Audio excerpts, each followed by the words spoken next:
What? What? What the hell is this? Harumph.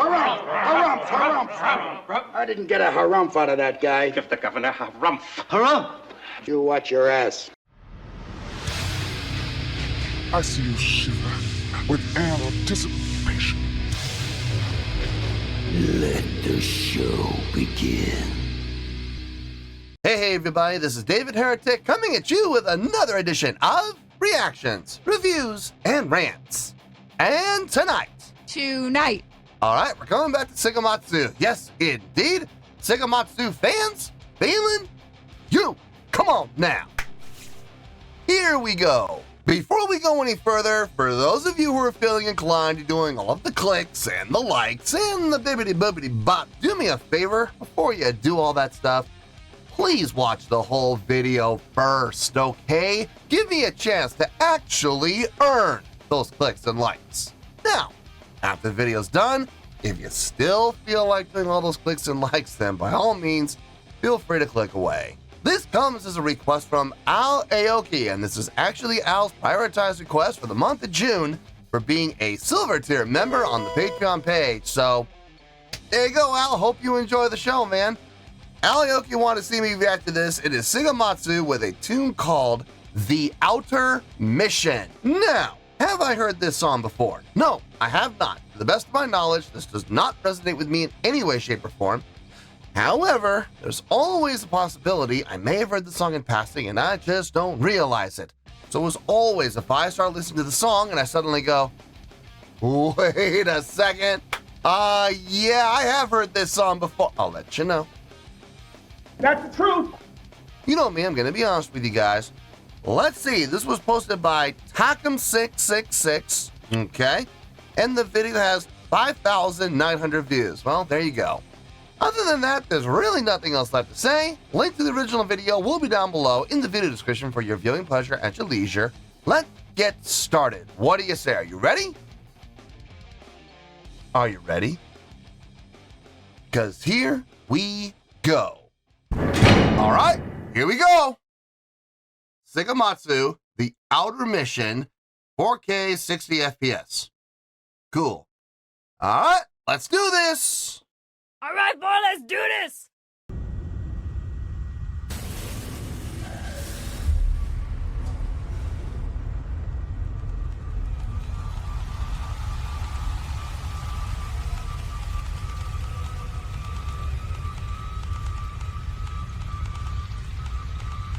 Kind of reminiscent of Kiss during the Creatures of the Night tour.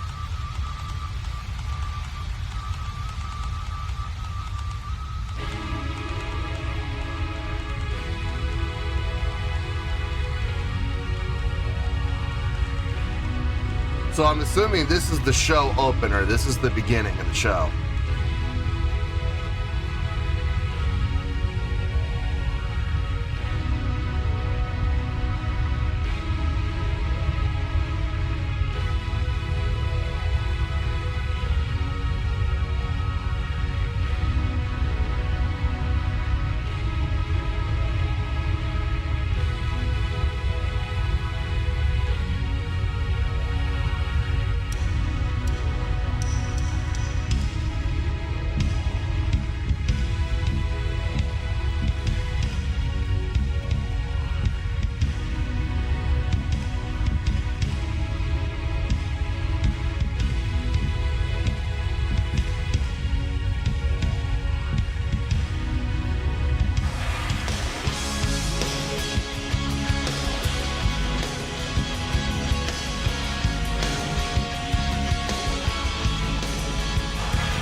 Okay.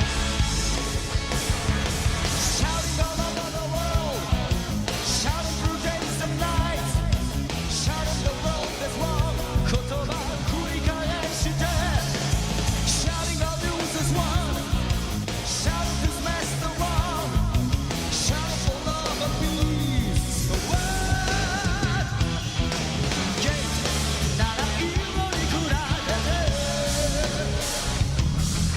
no gate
I hate to pause in the middle of a guitar solo, but I'm gonna start over on the guitar solo.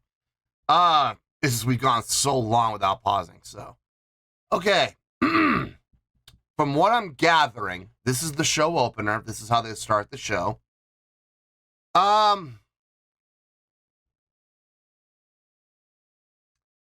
don't know about this song as a show opener. It's got kind of a relaxed feel, and when you're talking about a hard rock show, you really want to start the show off. I mean, you hear this term used all the time. You really want to start the show off with a bang. You want to start your show off with a song that's got great energy, not your biggest hit. You don't ever want to open your show with your biggest hit. You always want to save your biggest hit for like somewhere between 2/3 of the way through 3/4 of the way through your set list. So let's say you have 15 songs in your set list. You want to save that for like you want to save your biggest hit for like song number somewhere between 9 and 12. You know, somewhere there. Maybe 9 to 13. Somewhere in that range. That's where you want your biggest hit to be. That's where it's usually going to have the biggest impact. And you're going to hit your crowd with the biggest hit toward the end of the show. So that way they'll have an easier time remembering that part of the show because it's on their way out. You know what I mean? So I don't think this is a big hit for them. Then again, I could be wrong, but something tells me it's not. I like the song. That's the funny thing. I don't know about the song as a show opener. I don't know if I agree with that, but I love the songwriting in this. The utilization of 7/8, love that. Switching between 7/8 and 4/4, love that. Keeping 4/4 only so far, only for the pre-chorus. The verses and the chorus have all been in 7/8. I love that. I absolutely do. My only concern is in the pre-chorus. It does feel a little short. Now, they're not switching time signatures so fast that you don't have time to get into the groove. You have enough time to get into that 4/4 groove, but barely.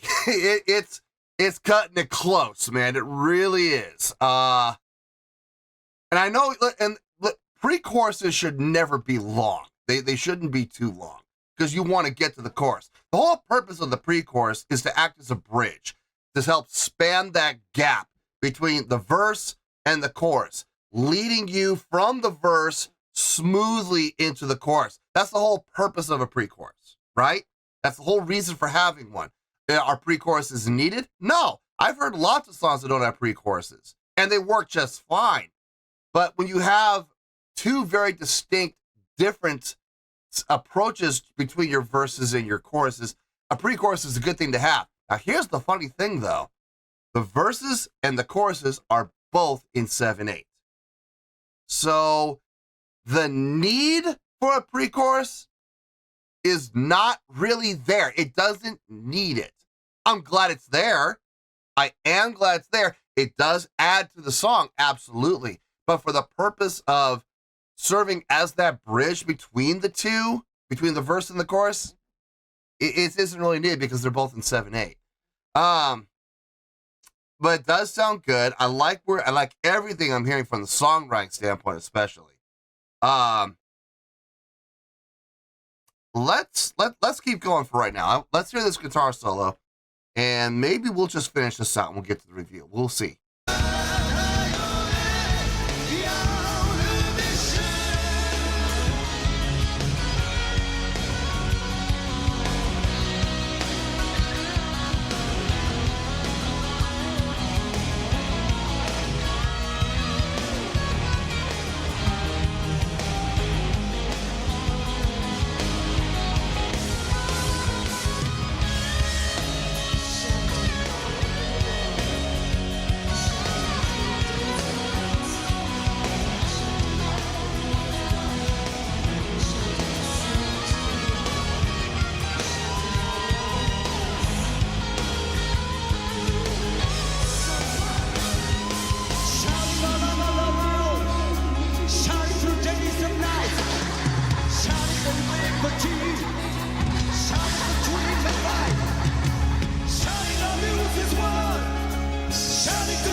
I like the song. I think it's a really nice song. I just don't know how I feel about it as a show opener. I don't think it's very effective. Let me get my thoughts together. I'll see you in the review and we'll talk about it. Well, there you go, folks. That was Seikima-II with The Outer Mission. This was a request from Al Aoki. And this was actually Al's prioritized request for the month of June for being a silver tier member on the Patreon page. So there you go, Al. Hope you enjoyed the show, man. Okay, I thought about this. I kind of had mixed feelings about this, but I came up with a score. The score makes perfect sense to me, and I don't think Seikima-II Fans is going to be too unhappy with the score that this is getting. On a scale of 1 to 10, I'm going to give that overall presentation an 8.3. Yep, 8.3. I feel good about that score. Let me tell you why. Why? Okay, first things first, an 8.3. What does that mean? Well, an 8.3 would translate to a great scale rating, because overall, I think this was a great presentation. It would also equal out to 4 to 5 stars and an A- letter grade. So there you go, an 8.3, great scale rating, 4 to 5 stars, and an A- letter grade. Now, how did I come up with that score? Well, that's an interesting story. So glad you asked. The song is a great song. It's a great, well-written, well-thought-out, well-constructed, well-arranged, well-organized song. I think this is actually, if I'm being honest, when it comes to the songwriting perspective of Seikima-II, if I'm being honest with you, I think this is one of the strongest songs I've heard from Seikima-II from a purely songwriting standpoint. The utilization of 7/8. I love it. I love when people say you can't make 7/8 groove, or you can't make 5/8 groove, or you can't make 9/8 groove, or you can't make 7/4 groove. I love it when people say that, because you can. You absolutely can. This song is a great example of that. Look at Fives. Look at that. Look at the song Fives from Brubaker. I mean, that song, I think it's Dave Brubaker that did Fives, right? If I'm not mistaken, pretty sure he did. That song grooves. That song grooves hard, and it's in 5/8. I love that song. I absolutely do. The name, for some reason, it just gave me, I'm almost positive it's Dave Brubaker. I'm almost positive. But that song absolutely grooves, and it's in 5. The entire song is in 5. This song is in 7/8 with a 4/4 pre-chorus. Now, the purpose of a pre-chorus is to help span the gap between a verse and a chorus to create a link when it's needed. Now, are pre-choruses always needed? No, they're not always needed. I've heard plenty of songs that have done very well on the channel that didn't have a pre-chorus. I like pre-choruses. I like the idea of a pre-chorus. It helps add to the song, usually. There have been times, it's rare, but there have been times on the channel where they've had pre-choruses where I've questioned it. And I said, I don't think the pre-chorus really added anything to the song. It was, to be honest with you, it was kind of a waste. Well, that's not the case here. I mean, granted, the verse is in 7/8 and the chorus is in 7/8. You could very easily put those two right together side by side and it would transition smoothly. But I do feel like from a lead in, from a progressional standpoint, from a tie-in standpoint, I think it does add a little bit. If nothing else, it does add to the, how should I say, not complexity, diversity. The diversity of the song. And a little bit on the complexity too, switching between 7/8 to 4/4 to 7/8. The pre-chorus is short, as pre-choruses should be. Nothing worse, there is nothing worse than a 16 measure pre-chorus or a 32 measure pre-chorus. It's almost like, what are you doing? You're making this great big huge, anthemic pre-chorus that's going to lead into the chorus that's only 8 measures long. You kind of defeating the purpose. No, the pre-chorus is short. I'm glad the pre-chorus is short. The only issue is when you're switching the time signature from 7/8 to 4/4 back to 7/8, you got to give yourself enough time to give the listeners to get into the groove of 4/4. Now, luckily, here's the thing: if it had been the other way around, if it had been 4/4 for the verses, 4/4 the choruses with a pre-chorus that was in 7/8 with only 4 measures, that might be a little short. That might be a little quick to be able to find the groove, establish the groove, and get into the groove. But because they went with 4/4, very easy, very, very easy, probably the easiest time signature to get into from a groove standpoint. It works. It does work. Barely, but it does work. So I have no complaints about that, honestly. I mean, that would be my only complaint about the song if I were to complain about anything. The song is a great song. I dug the song. Like I said, from a purely songwriting standpoint, I think this is one of the strongest songs I've heard from Seikima-II. Now, from what I gathered from the live performance video that we saw, it looked to me, now I could be wrong, but it looked to me like this was the very first song of the set. Now, maybe they do their sets in halves. Maybe they play for an hour. They have an intermission for 15, 20 minutes, and then they play the second half of the show. And maybe this was the opener of the second half. That's a possibility too. I've seen bands do that. If that's the case, that might work. That might work actually pretty well. Coming out of a intermission and into the second half, starting with the song, that might work really well actually. Now that I think about it a little bit more, that actually would work really well. But utilizing this song though, and I believe this is the case, as a very first song of the set, I don't know if this song works. I don't think it does. It doesn't feel like a show opener. When we're talking about show openers, especially with a hard rock band or a metal band, you really want to start off with a bang. And this song, as great as it's written, as great as it's arranged, and as much as I enjoy the song, I cannot bring myself to say that this song is a banger. I cannot bring myself to say that this song, was explosive. I can't bring myself to say that this song has all the potential in the world for being a show opener. No, it's not. Absolutely no, it's not. So it's a very well thought out song. You know where I would put this song? This song would be like the 3rd or 4th song in the set. That would make the most sense to me.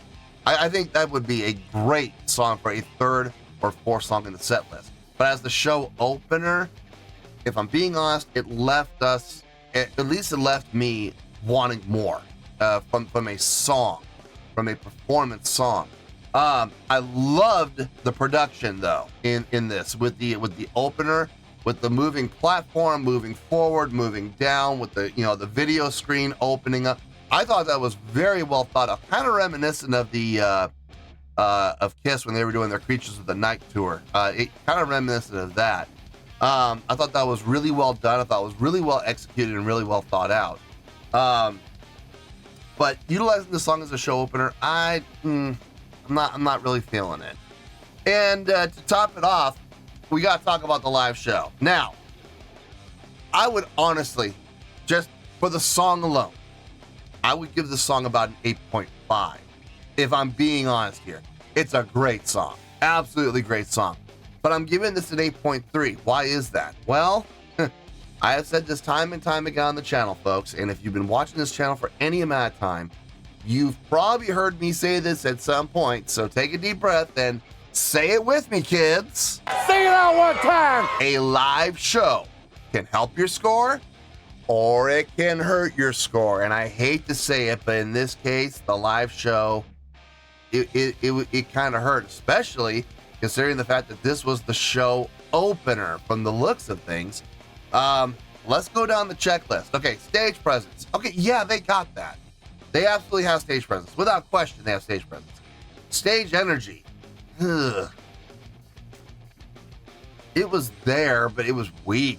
It was really weak. I mean, the only person that was really moving around at all was Demon, and he wasn't even moving around that much. Now, granted, it looks like he's wearing layers of clothing. Layers of clothing. So moving around the stage wearing probably anywhere from 30 to 50 pounds of clothing underneath that cloak. I mean, odds are he's probably suffering quite a bit, so I'm not surprised he didn't move around a whole lot, but nonetheless, as a show opener, a lot was left to be desired from a stage energy standpoint.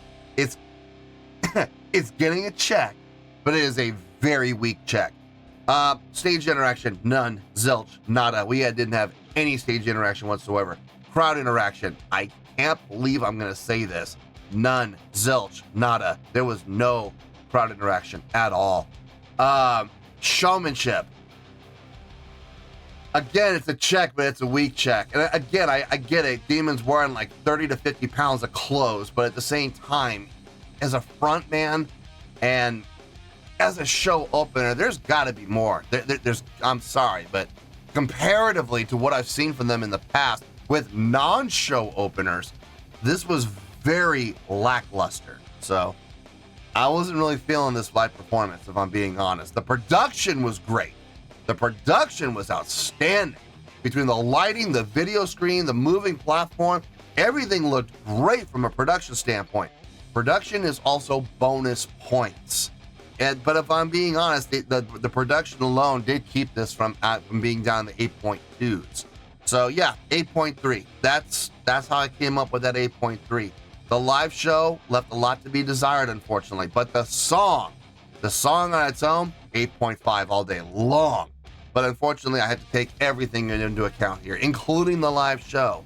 And like I said, always said on the channel, it can help or it can hurt. In this case, in this rare occasion, it did hurt. So, but it didn't hurt very much. It only brought it down 0.2, thanks largely in part to the production. So yeah, 8.3, I feel good about that score, and that's where we're gonna stay. So let's wrap everything up here at a nice shiny bow, shall we? We have an 8.3, which is a great skill rating, 4 to 5 stars, and an A- letter grade.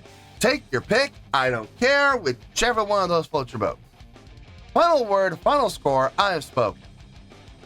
Well, that's going to do it for this edition of Reactions, Reviews, and Rants. Hope you all enjoyed the show. Hope I was able to entertain you. If I was able to put a smile on your face and brighten your day, then I did my job, and I'm so glad I could do it. If you guys feel like joining the fan base, go ahead and click on that button down there. If you guys want to like the video, go ahead and like the video. If you guys want to ring the bell, go ahead and ring the bell. It honestly doesn't make any difference at all to me, but if you guys feel like doing these things, well then by all means, feel free to do so. Well, that's going to do it for the night, folks. Thank you very much for watching, and as always, this is David Heretic signing off, reminding you to stay fabulous and support each other. Later, peace.